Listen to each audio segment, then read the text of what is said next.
Oi, gente, falando com vocês sobre a peça Statement. A gente está no começo da semana e sabe que é super importante a gente ter aí algumas opções de looks com uma peça Statement. E o que seria essa peça Statement?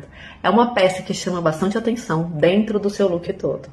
Quando eu fui tirar foto pra vocês aí, reparei o efeito que esse anel todo tem dentro do meu look, né? Ele tá, olha só, ele tem bastante peso visual e é mais ou menos isso. Mas uma peça statement pode ser um sapato diferentão, pode ser uma bolsa também diferentona, que chame bastante atenção, colorida, dentro de um look mais monocromático.